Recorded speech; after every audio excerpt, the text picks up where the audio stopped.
జ్ఞాపకాల పెట్టె. ఈ కథను రచించిన వారు శ్రీ డాక్టర్ వివి రమణరావు గారు. పిల్లాడిని చంకనేసుకుని టాక్సీ దిగిన జానకి గుమ్మంలో అడుగుపెట్టింది. ఉండమ్మా, అక్కడే ఉండు, పిల్లాడికి దిష్టి తీయాలి. సుభద్రమ ఆజ్ఞ జారీ చేసి లోపలికి వెళ్ళి అప్పటికే సిద్ధం చేసి ఉంచుకున్న పళ్ళెం తీసుకుని బయటికి వచ్చింది. ఆమె వచ్చే వరకు జానకి అలాగే నిలబడి ఉంది.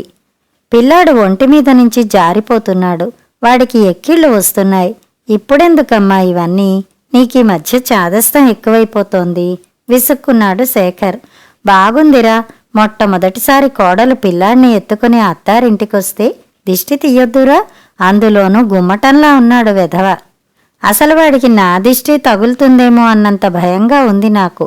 ఇక దారిలో ఎందరి కళ్ళు పడుంటాయో ఏమో.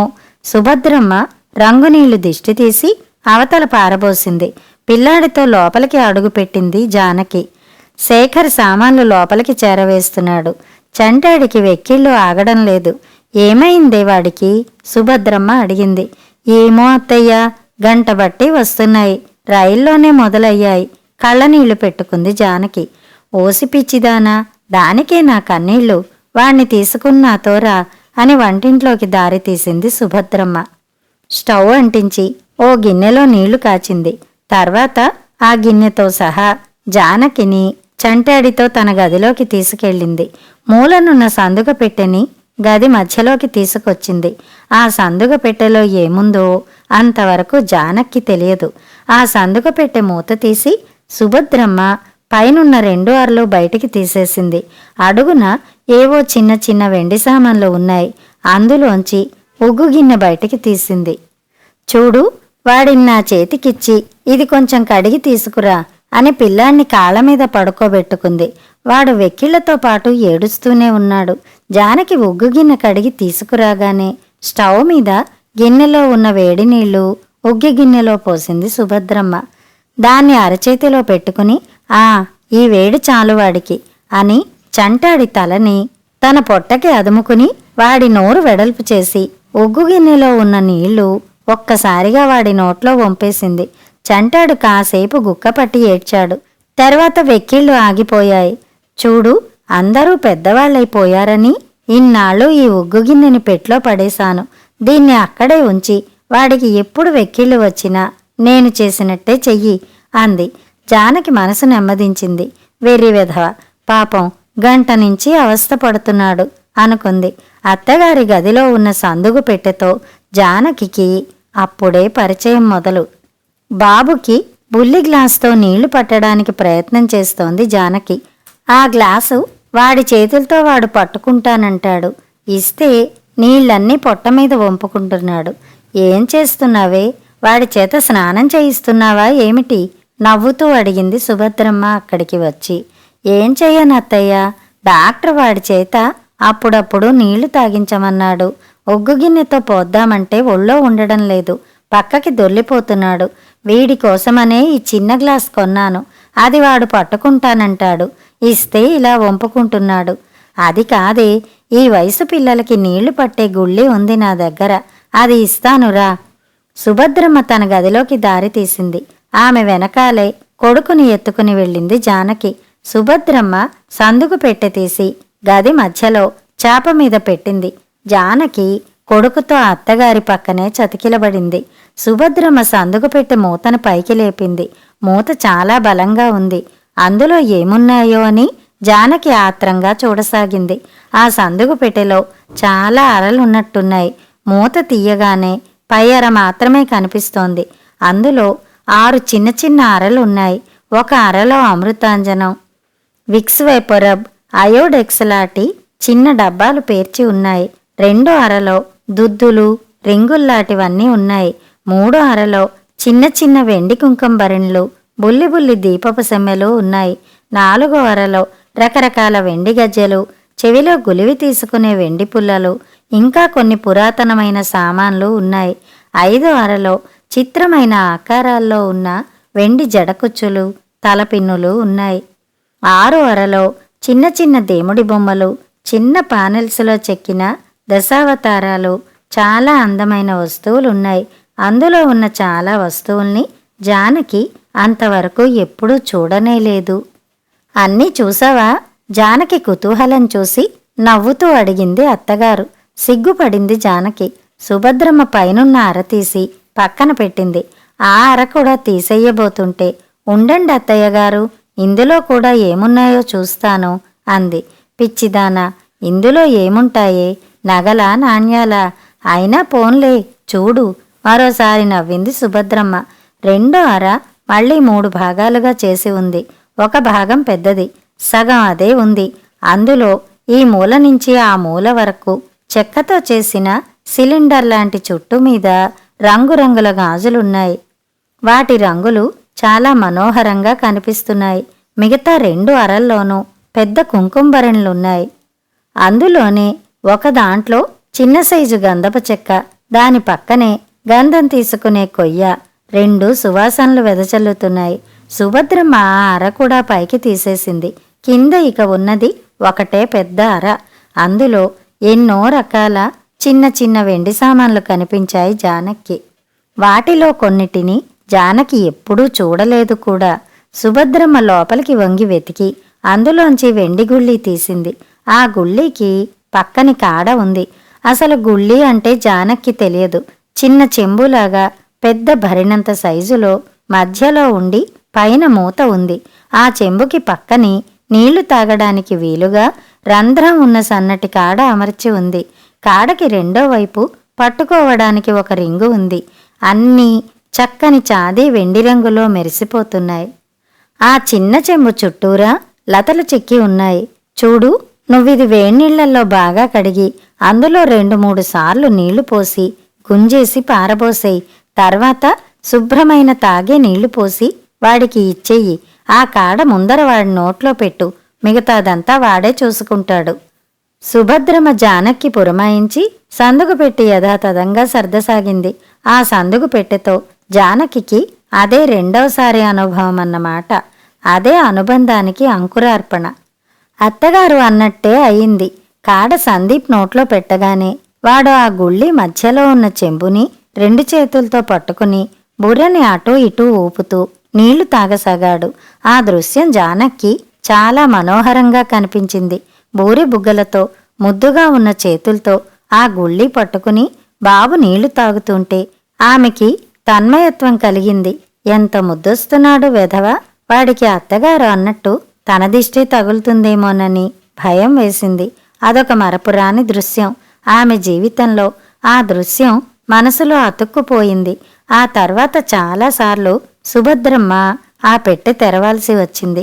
శేఖర్కి కాలు బెణికినప్పుడు, జానకికి తలనొప్పి వచ్చినప్పుడు, సందీప్కి జలుబు చేసినప్పుడు, ఇలా ప్రతి సందర్భంలోనూ జానకికి ఆ సందుగు పెట్టెతో జ్ఞాపకాలు, అనుబంధం పెనవేసుకోసాగాయి. జానకి సీమంతానికి కూడా సుభద్రమ్మ ఆ పెట్టెలోంచే గాజులు తీసి ఆమెకు తొడిగింది. ఎంత మంచి గాజులవి! అసలు అలాంటి రంగులు, వన్నెలు ఈ కాలంలో ఉన్నాయా అనుకుంది జానకి. కొన్నాళ్లకి సందుగు పెట్టే జానకి జీవితంలో కూడా ఒక భాగమైపోయింది.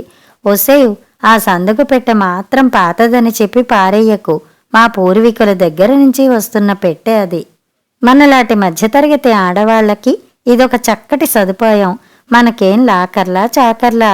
అత్తగారు పోయే ముందు చెప్పిన మాటలు జానకి మనసుకి హత్తుకుపోయాయి. జానకమ్మ ఒకరోజు పక్కింటి సత్యవతమ్మని పిలిపించి ఏమిటమ్మా సంగతి అడిగింది. ఆమె, ఏం లేదు సత్యవతమ్మ, ఒక సంగతి చెప్దామని పిలిచాను. మా అబ్బాయి ఇల్లు కొన్నాడు. అయ్యో నా మతిమండా, ఇల్లు కాదమ్మా. అదేమిటి? అదేదో అదేనమ్మా, విల్లాట. విల్లా కొన్నాడు. విల్లా అంటే ఏమిటమ్మా? బుగ్గన చెయ్యి పెట్టుకుని అడిగింది సత్యవతమ్మ. ఏమోనమ్మా, విల్లా అంటే నాకు తెలియదు. అయితే అదేమిటో నువ్వు చూడలేదా? నేను చూడకపోవడం ఏమిటి? మొన్న అందరం వెళ్ళి పాలు పొంగించి వచ్చాంగా. మరైతే అదెలా ఉందో చెప్పరాదు? సత్యవతమ్మ సాగదీస్తూ అడిగింది. అది ఇల్లేనమ్మా. అయితే చుట్టూరా పెద్ద గార్డెన్ ఉంటుంది. ఇంట్లోంచే మేడ మీదకి మెట్లు ఉంటాయి. ఒక్కొక్క గది ఎంతుంటుందనుకున్నావు? ఇప్పుడు మేముండే ఇంట్లో సగం ఉంటుంది. అమ్మో, అంత పెద్ద ఇల్లా? నోరు తెరిచేసింది సత్యవతమ్మ. ఇంకా ఏం చూసావు? వంటింట్లో కావలసిన హంగులన్నీ వాళ్లే పెట్టేశారు. గ్యాస్ స్టవ్ పెట్టుకునే గట్టు ఎంత అందంగా ఉందనుకున్నావు? డ్రాయింగ్ హాల్లో సోఫాల దగ్గర నుంచి మనకి కావలసినవన్నీ వాళ్లే అరేంజ్ చేసేస్తారట. గదుల్లో అలమర్ల అన్నీ అమర్చి వాళ్లే అన్నీ సర్దేస్తారట. అన్నీ వాళ్లే చేస్తే కాపరం కూడా వాళ్లే చేస్తారా ఏమిటి? సత్యవతమ్మ బుగ్గలు నొక్కుంటూ అడిగింది. జానకమ్మ నవ్వింది. ఆ ఇల్లు కొనడానికి మీ వాడికి ఏమాత్రం అయిందేమిటి? సత్యవతమ్మ కుతూహలంగా అడిగింది. ఇల్లు కాదమ్మా, విల్లా. దాదాపు 80-90 లక్షలు పైచిలుకే అయి ఉంటుందని నా అంచనా. అమ్మో, 90 లక్షలే? సత్యవతమ్మ నోరు తెరిచేసింది. పెరట్లో బాదం చెట్టు దగ్గర అత్తగారు సత్యవతమ్మ మాట్లాడుకుంటున్న మాటలు విని సురేఖ నవ్వుకుంది. ఈ విల్లా కొనడానికి తన భర్త సందీపు 2 కోట్లు ఖర్చు పెట్టాడని తెలిస్తే వాళ్ళేమనుకుంటారో. అయినా వాళ్ళకి ఈ విషయం చెప్పడం దేనికి అనుకుని సురేఖ లోపలికి వెళ్ళిపోయింది. అమ్మా, ఇది నీ గది. ఇందులో రేపే పని మొదలు పెడుతున్నారు. నీకు ఏం కావాలో నువ్వే చూసుకో. నీకు కావాల్సిందేమిటో వాళ్ళకి చెప్పు, జానకమ్మకి చెప్పాడు సందీప్. నాకేం తెలుస్తుందిరా, అవన్నీ నువ్వు చూడాలి గాని అంది జానకమ్మ. అది కాదమ్మా, నేను నీకు చెప్తానుగా. తల్లిని తీసుకుని ఆమె గదిలోకి వెళ్ళాడు సందీప్. చూడు, ఇక్కడ నీ బెడ్ ఉండే స్థలం. చాలా పెద్ద బెడ్ పెట్టిస్తున్నానులే. దానికెదురుగా అలమరలు అమరుస్తారు. ప్రతి అలమరలోనూ చాలా అరలుంటాయి. ఒక అర చాలా పెద్దది. అదే నీ వార్డ్రోబ్. అంటే? జానకమ్మ అడిగింది. ఓ, వార్డ్రోబ్ అంటే నీకు తెలియదు కదా. నువ్వు ఎప్పుడు ఏ చీర తీసుకోవాలన్నా అది బీరువాలోంచి తీయక్కరలేదు. నీ చీరలన్నీ ఈ వార్డ్రోబ్లో హ్యాంగర్స్కి పెట్టి ఉంటాయి. ఇంక మిగతా అలమార్లలో నీకు కావలసినవన్నీ పెట్టుకోవచ్చు. ప్రతి అలమారుకి కావాలంటే తాళం వేసుకోవచ్చు, లేకపోతే మానేయొచ్చు. అలమార్ల మధ్యలో నీ బెడ్ ఎదురుగా టీవీ పెట్టిస్తున్నాను. ఆ టీవీ ప్రత్యేకంగా నీకోసమే. నీకిష్టమైన ప్రోగ్రాంలు చూసుకోవచ్చు. అలమార్ల వరసలన్నిటి మధ్యలో ప్రత్యేకమైన అరలు పెట్టించి అందులో ఫ్లవర్ వేజులు పెట్టిస్తున్నాను. చూసినప్పుడు అందంగా కనిపించడానికి. అలమారులన్నిటికీ పైన పెద్ద గడియారం పెట్టిస్తున్నాను. ఎంత రాత్రి వేళలో అయినా టైం కనిపించడానికి దాని చుట్టూరా దీపం ఉండేట్టు అరేంజ్ చేస్తున్నాను. చెప్పడం ఆపి తల్లి ముఖంలోకి చూశాడు సందీప్. మరి జానకమ్మ ఆగిపోయింది. చెప్పమ్మా, చెప్పు, ఇంకా ఏమైనా కావాలా? ఆప్యాయంగా అడిగాడు సందీప్. అది కాదురా, మరి నా సందుగు పెట్టి ఎక్కడ పెట్టుకోవాలి ఇందులో? సందీప్ నవ్వేశాడు. సందుగు పెట్టెలు, పడక్ కుర్చీలు అలాంటివేవీ ఇక్కడికి తీసుకురానక్కర్లేదమ్మా. వాటిలో ఉన్న సుఖమంతా నేను చేసే అరేంజ్మెంట్స్లోనే ఉంటుంది. జానకమ్మకి గుండెల్లో పెద్ద రాయి పడింది. అంటే ఏమిటి వీడి ఉద్దేశం? సందుగు పెట్టె ఇక్కడికి తీసుకురానంటాడా? అది కాదురా, ఆ పెట్టె ఏ పెట్టె అక్కర్లేదమ్మా. నీకెందుకు? అదంతా నాకు వదిలిపెట్టి నిశ్చింతగా ఉండు. ఇంకా ఏదో చెప్పబోతూ ఏదో ఫోన్ వస్తే సెల్ ఫోన్ పట్టుకుని సందీప్ బయటికి వెళ్ళిపోయాడు. జానకమ్మ మనసు అతలాకుతలమైపోయింది. అదేమిటి, సందుగు పెట్టె ఇక్కడికి తీసుకురాకూడదంటాడు? అందులో ఉన్న సుఖం అంతా ఇక్కడ పెట్టే అలమారుల్లో వస్తుందంటాడు. మరి ఆ సందుగు పెట్టె వెనకాల ఉన్న జ్ఞాపకాల మాటేమిటి? ఆ జ్ఞాపకాలన్నిటినీ వీడు ఈ అలమార్లలో పెట్టగలడా? అత్తగారు వెతికి తీసిన ఉగ్గు గిన్నెతో వాడికి ఉగ్గు పట్టిన దృశ్యం, నోట్లో గుళ్ళీతో అతి ముద్దుగా నీళ్లు తాగుతున్న వాడి బాల్యం, తనకి విపరీతమైన తలనొప్పి వచ్చినప్పుడు సందుగు పెట్టెలోంచి అమృతాంజనం తీసి తన తలకి రుద్దిన అత్తగారి ఆప్యాయత, ఇవన్నీ ఈ అలమార్లలో తనకి దొరుకుతాయా? తనకి సీమంతమప్పుడు కళ్ళ నిండా ఆప్యాయతతో, ప్రేమతో సందుగు పెట్టెలోంచి గాజులు తీసి తనకి తొడిగిన అత్తగారి ముఖం గుర్తుకు వచ్చింది జానకమ్మకి. ఈ జ్ఞాపకాలన్నీ చెరిగిపోవలసిందేనా ఈ విల్లాకి వస్తే? జానకమ్మ మనసులో వ్యధ బయలుదేరింది. రేపు తనకి మనవడో మనవరాలో పుడితే సందుగు పెట్టెలోంచి ఉగ్గు గిన్నె తీసి ఆ పాపకి పాలు పట్టాలని ఆమెకి చాలా కోరికగా ఉంది. మళ్ళీ బుల్లి గుళ్ళీతో ఆ చంటాడు ముచ్చటగా నీళ్లు తాగుతుంటే చూడాలని చాలా కోరికగా ఉంది. ఆతృతగా కూడా ఉంది. విల్లాకి వెళ్తే ఈ కోరికలు తీరేదెలా? అసలు తన జీవితంలో ఇంకా తన సేవలు ఎవరికీ అక్కర్లేదా? విల్లాకి వెళ్తే తను కూడా ఓ షోకేసులో గాజుబొమ్మలా ఉండిపోవలసి వస్తుందా? జానకమ్మకి అంతా అయోమయంగా అనిపించసాగింది. సత్యవతమ్మతో విల్లా గురించి ఎంత గొప్పగా చెప్పింది తను. కాని ఇప్పుడా గొప్పతనం జానకమ్మ మనసులోంచి ఎగిరిపోయింది. తిరిగి కారులో ఇంటికి వస్తున్నప్పుడు సందీప్ అడిగాడు తల్లిని. ఏమమ్మా, నీ గది నచ్చిందా నీకు? బాగుందిరా, ముక్తసరిగా అంది జానకమ్మ. అదేమిటమ్మా, ఒంట్లో బాగులేదా? అలా ఉన్నావు? ఏం లేదురా, నేను బాగానే ఉన్నాను అప్పటికి నవ్వుతూ చెప్పేసింది జానకమ్మ. నీ గది ఇంకో 10 రోజుల్లో పూర్తయిపోతుందమ్మా అన్నాడు సందీప్. మళ్ళీ జానకమ్మ గుండెల్లో రాయి పడింది. జ్ఞాపకాలు ఒక్కొక్కసారి మనుషుల మనసులకు ఎంత ఊరట కలిగిస్తాయో, ఒక్కొక్కసారి అంత యాతన కలిగిస్తాయి. వీటికి అతీతం కాదు జానకమ్మ. రోజులు గడుస్తున్న కొద్దీ జానకమ్మ మనసులో మదన పెరిగిపోయింది. అన్నం కూడా సరిగ్గా సహించడం లేదు. అప్పుడప్పుడు తనలో తానే మాట్లాడుకునే స్థితికి వస్తోంది. సురేఖ, అమ్మని గమనిస్తున్నావా? మనం మొన్న విల్లాకి వెళ్ళిన దగ్గర్నుంచి నీరసంగా దిగులుగా కనిపిస్తోంది. ఎందుకంటావు? ఏమోనండి, నాకు అదే అర్థం కావటం లేదు. ఇంతకు పూర్వం నా పక్కనే తిరుగుతూ కబుర్లు చెప్పేవారు. ఇప్పుడసలు ఆవిడ రూములోకే వెళ్ళి కూర్చుంటున్నారు. ఏమే సురేఖ, ఓసారి ఇలా వస్తావు? కోడల్ని పిలిచింది జానకమ్మ. ఏంటత్తయ్య గారు? సురేఖ కొంగుతో చేతులు తుడుచుకుంటూ జానకమ్మ దగ్గరికి వచ్చింది. సందుకు పెట్టే మాట ఎత్తకుండా మనం ఏమేమి సామాన్లు పట్టుకెళ్లాలే విల్లాకి అడిగింది జానకమ్మ. బాగుంది అత్తయ్య గారు, లక్షలు పోస్తున్నారు మీ అబ్బాయి అరేంజ్మెంట్ల కోసం అక్కడ. మనం సామాను ఇక్కడి నుంచి పట్టుకెళ్లడం ఎందుకు? మనకేం కావాలో అన్నీ కంపెనీ వాళ్లే చూసుకుంటారు.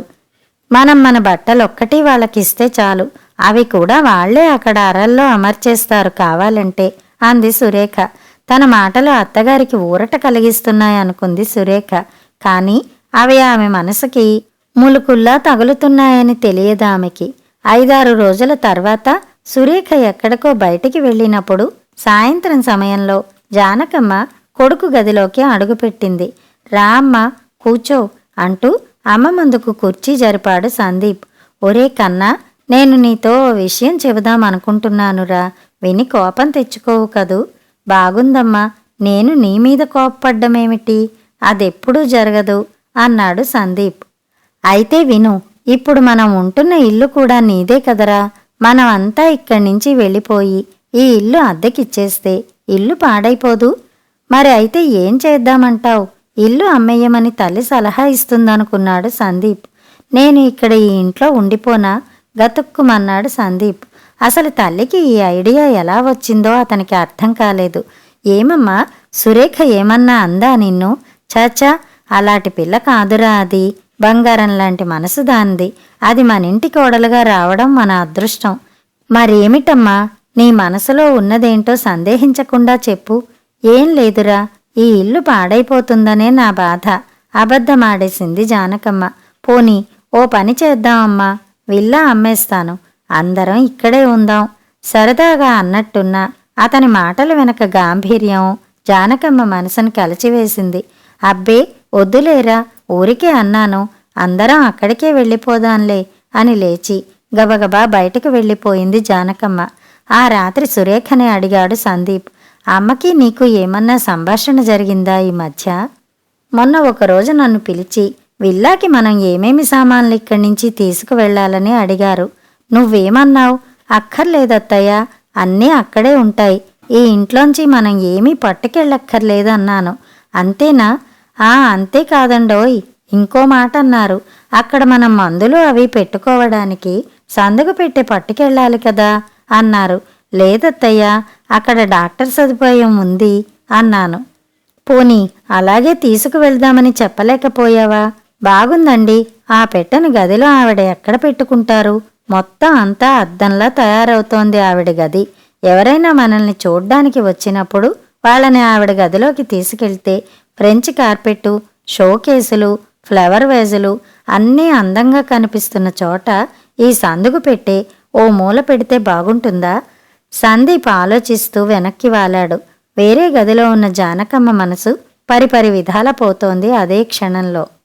అసలు తనకెందుకింత చాదస్తం? పిల్లలు ఏదో ఇంత సంపాదించబట్టి విల్లా కొనుక్కోగలిగాడు. వాళ్ళ ఆనందానికి తానెందుకు పాడు చెయ్యాలి?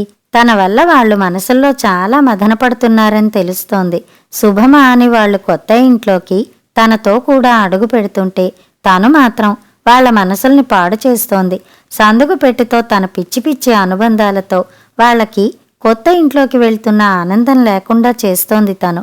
అసలు ఈ వయసులో కోరికలు, అనుబంధాలు అన్నీ వదిలేసుకోవాలి. ఏ ఆడదాని జీవితమైనా వృద్ధాప్యంలో కొడుకు సంరక్షణలో ఉండాల్సిందే కదా. అలాంటిది తను విడిగా ఉంటానన్నప్పుడు వాడు మనసులో ఎంత బాధపడ్డాడో. అసలు వీటన్నిటికీ ఈ సందుగు పెట్టే కారణం. ఇది తన ఎదురుగా ఉన్నంతకాలం తన మనసుకు శాంతి ఉండదు. దీన్ని వదిలేస్తే అన్నీ చక్కబడతాయి. దృఢ నిశ్చయానికి వచ్చింది జానకమ్మ. సందుగు పెట్టెలో ఉన్న వెండి సామానంతా తీసి ఓ మూట కట్టి సురేఖ గదిలో ఓ అలమర్లో పెట్టేసింది.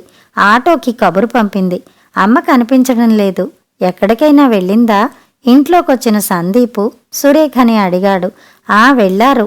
ఆ సందుగు పెట్టి ఆటోలో పెట్టుకుని వెళ్లారు. ఎందుకత్తయ్యా అని అడిగితే దీన్ని మార్చి ఏమైనా మరో వస్తువు తీసుకుంటానే అని ఆ పాత ఫర్నిచర్ కొనే కనకయ్య షాపుకి వెళ్లారు. నేను రానా అత్తయ్య అంటే నువ్వు వద్దులే అన్నారు. ఎంతసేపు అయింది? ఓ గంట అవుతోంది. సరే, నేను బయటికి వెళ్ళి వస్తాను అంటూ సందీప్ బయటికి వెళ్ళిపోయాడు. అతను వెళ్ళిన 10 నిమిషాల్లో జానకమ్మ లోపలికి వచ్చింది. పెట్టె ఏమైంది అత్తయ్య గారు అడిగింది సురేఖ. అది షాపువాడికిచ్చి మంచి యక్షుడి విగ్రహం కొన్నానే. ఎంత బాగుందనుకున్నావు? అయితే అక్కడ ఉన్న విగ్రహం ఎవరో కొనేసర్ట. ఇంకోటి తెప్పించి ఇస్తానన్నాడు. విల్లాలో ఏ గదిలోనైనా అది చాలా బాగుంటుందే. అత్తగారి ముఖం ఏదో తేలిక పడ్డట్టు అనిపించింది సురేఖకి. చేతుల్లో దేవుడి పటాలతో జానకమ్మ, సందీపు, సురేఖ విల్లాలోకి అడుగు పెట్టారు. అక్కడ తతంగం పూర్తయిన తర్వాత అమ్మా, నీ గది చూసుకుందుగాన్రా అని తల్లి చెయ్యి పట్టుకుని సందీప్ ఆప్యాయంగా ఆమె గదిలోకి తీసుకెళ్లాడు. గది ఇంద్రభవనంలా ఉంది. తెల్లటి పాలనురుగులాటి దుప్పటితో బెడ్డు, ఎదురుగా విశాలమైన అలమార్లో టీవీ, దానిపైన పెద్ద వార్డ్రోబ్, పక్కనే బొమ్మల అలమారు. అన్నీ తనకు చెప్పినట్టే చేశాడు. అన్నీ తెరచి చూస్తూ అలా చివరకు వెళ్లిన జానకమ్మకి పువ్వులు లతలు చెక్కిన తలుపు కనిపించింది. దీని సంగతి అప్పుడు చెప్పనే లేదే వీడు అనుకుంటూ తలుపు తెరిచింది జానకమ్మ.